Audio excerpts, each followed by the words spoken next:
D'être avec nous sur Radio J et retour à l'actualité politique en Israël avec Pascal Zonshine, notre correspondante à Jérusalem, qui nous fait le plaisir en ce moment d'être à Paris. Bonjour Pascal. Bonjour Ilana. Et toujours un plaisir d'être à vos côtés. Alors ça y est, l'actualité politique, tous les partis candidats en Israël aux élections à la Knesset du 1er novembre ont déposé leur liste. C'est fait. Alors à quoi ça ressemble, Pascal ? On sait maintenant, comme on dit en hébreu, qui est contre qui. Alors, pas vraiment de surprise. On s'attendait d'ailleurs finalement à une journée assez plan-plan, assez prévisible. Chacun est arrivé avec sa liste.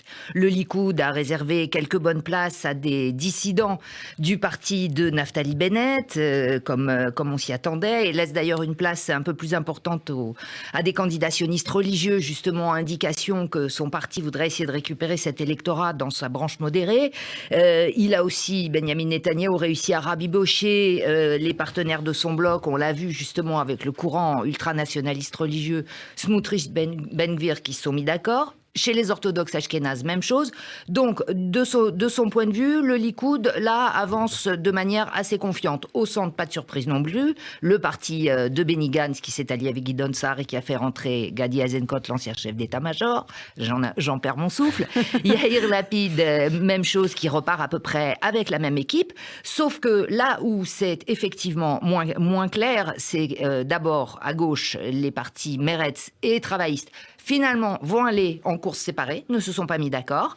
Et à la dernière minute, la liste arabe conjointe qui comporte 3 partis, eh bien, scission, fracture, 2 partent d'un côté, 1 de l'autre. On a Hadash et Tal d'un côté et Balad de l'autre. Alors pourquoi c'est important ?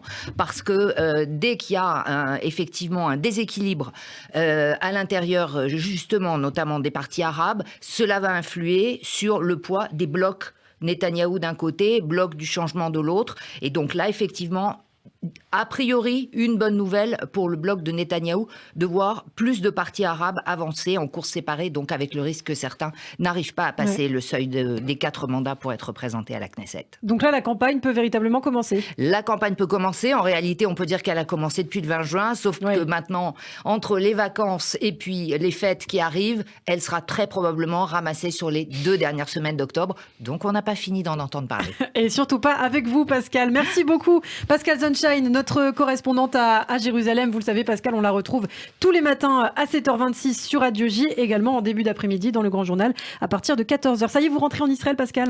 Pas tout de suite. Laissez-moi jusqu'à Rosh Hashanah et le temps de relire les leçons sur la Torah de Léon Ashkenazi. Eh bien, ça me fait très plaisir en tout cas de vous voir en studio, Pascal. Merci beaucoup, Pascal. Merci beaucoup, Élie Korchia, qui a eu la gentillesse, la politesse de rester en studio et le plaisir, bien sûr, de rester pour Pascal. Vous restez avec nous. Nous sommes ensemble jusqu'à 9h et dans un instant, la revue de la presse israélienne.